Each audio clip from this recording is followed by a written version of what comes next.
Bonjour à tous, bienvenue dans cette vidéo qui est aussi la première.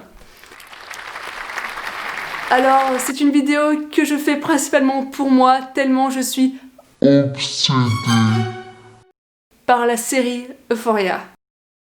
Je l'ai regardée je ne sais pas combien de fois, je regarde toutes les interviews, je lis tous les articles, c'est une obsession. Aidez-moi s'il vous plaît.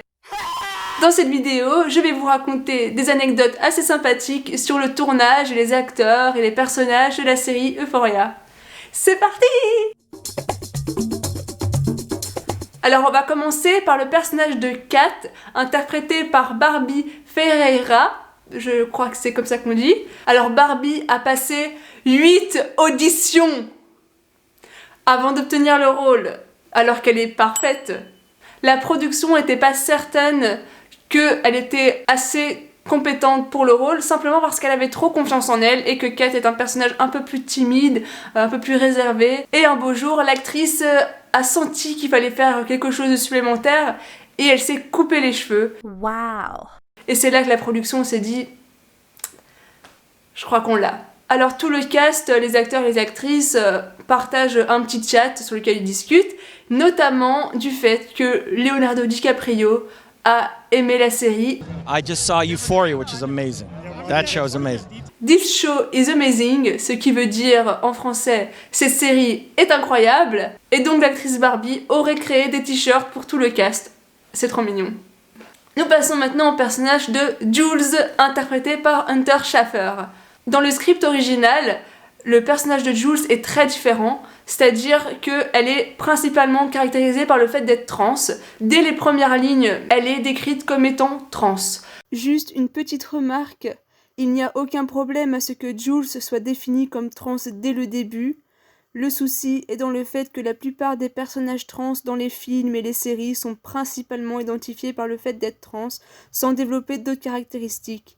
Et je trouve que la communauté trans mérite amplement un personnage qui existe au-delà de cette identité et qui a une vie entre guillemets normale. C'est pour ça que je critique la première version, mais comme nous le savons, ce n'est pas ce qu'affiche sur nos écrans, et c'est tant mieux.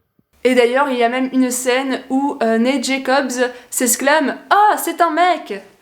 Je suis d'ailleurs très contente qu'ils aient enlevé cette scène, et je pense que le réalisateur, après discussion avec Hunter Schafer, s'est rendu compte qu'il y avait d'autres manières d'aborder le sujet. Donc je suis bien contente qu'ils aient enlevé parce que je trouve que la plupart des personnages trans sont souvent définis par le fait d'être trans, alors que maintenant dans la série c'est presque un détail, on le mentionne, mais c'est pas plus important que ça, et je trouve ça plutôt cool. Alors maintenant, Roux, notre incroyable Roux. Laissez-moi rêver une minute. Le personnage de Roux est en fait largement inspiré de la vie du réalisateur Sam Levinson, qui est un addict à la drogue et qui a entamé sa sobriété à l'âge de 19 ans. Ce qui laisse imaginer que ce sera aussi le cas pour Roux, donc on espère Roux, tout va bien pour elle. D'ailleurs, Sam Levinson, le réalisateur, avait pensé à Zendaya, l'actrice de Roux, bien avant de commencer les castings. D'ailleurs, juste en créant la série, il a imaginé Zendaya en tant que Roux, ce qui est assez phénoménal parce que déjà, ça fonctionne super bien, elle est extrêmement douée, mais il n'y avait rien qui pouvait laisser imaginer que Zendaya puisse jouer ce rôle en fait, c'est simplement ça. Et pourtant, lui, il a réussi à avoir ça en elle, moi je trouve ça fabuleux et bravo à tout le monde. Il y a d'ailleurs une scène où Roux et Leslie se battent, qui est une scène complètement improvisée. Les actrices pensaient vraiment que ça allait durer 10 minutes et puis on allait boucler et puis c'était bon. Mais en fait non, ça a duré plusieurs heures et d'ailleurs après la troisième prise, le réalisateur Sam Levinson a dû quitter la pièce parce que c'était beaucoup trop émotionnel. Et Zendaya, l'actrice, a admis d'ailleurs que elle était complètement fatiguée, nauséeuse après avoir tourné cette scène parce qu'en fait ça lui ressemble pas. Elle n'est pas du tout du genre à se battre, à crier. Elle a passé un moment très difficile à faire cette scène. Nous passons au personnage de Ashtray et Fesco. Alors il y a beaucoup de spéculations envers eux qui disent qu'ils sont frères, mais en fait pas du tout, c'est écrit nulle part qu'ils sont frères, c'est mentionné nulle part non plus. D'ailleurs, l'acteur Angus Cloud qui joue Fesco a révélé dans une interview donnée à Refinery 29 que leurs personnages n'étaient absolument pas liés par le sang, ne sont pas frères ni cousins d'ailleurs. Dans le script original, Ashtray a 14 ans et non 12 et est d'ailleurs autiste Asperger. D'ailleurs, Sam Levinson a annoncé qu'il avait l'intention de raconter plus en profondeur l'histoire de Ashtray et de Fesco dans la saison 2. L'acteur de Ashtray, Javon Walton, est en fait un prodige de la boxe. C'est d'ailleurs pour ça qu'il est connu de base. Il avait déjà un Instagram très populaire avec plus de 100 000 abonnés, je pense. Incroyable. L'acteur de Fez, Angus Cloud, avait pas du tout l'intention de jouer dans une série. Il était d'ailleurs sur le point de déménager en Irlande où sa famille se situe. Et en fait, il a été repéré par la production et il a été engagé. Une histoire de fou, mais on est passé de peu. On va passer à Nate. Et là, accrochez-vous bien. Dans le script original, et j'espère que je ne vous spoil pas une intrigue de la saison 2, mais dans le script original, dans l'épisode 1, Nate meurt.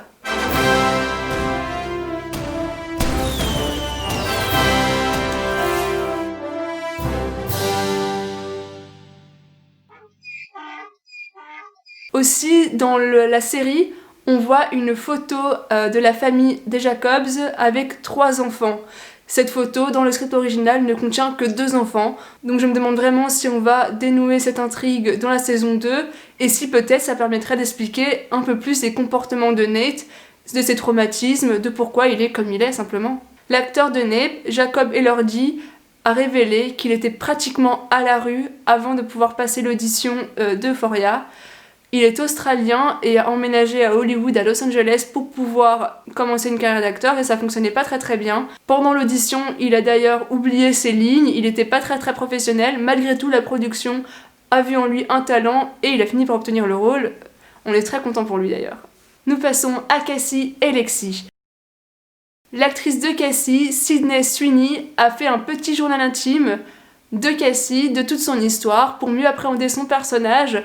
L'actrice de Lexi, Maud Apatow, était également dans l'esprit du réalisateur Sam Levinson lors de la création de la série, simplement parce qu'il avait déjà travaillé avec elle et qu'il appréciait beaucoup son air très naturel, un peu vulnérable et silencieuse, et il trouvait que ça fonctionnait très bien avec le personnage de Lexi. Et enfin, nous arrivons à la dernière anecdote, qui n'est pas une énorme anecdote, mais je trouve ça quand même assez phénoménal, c'est que l'actrice de Maddie, Alexa Demie, a en fait 28 ans. What?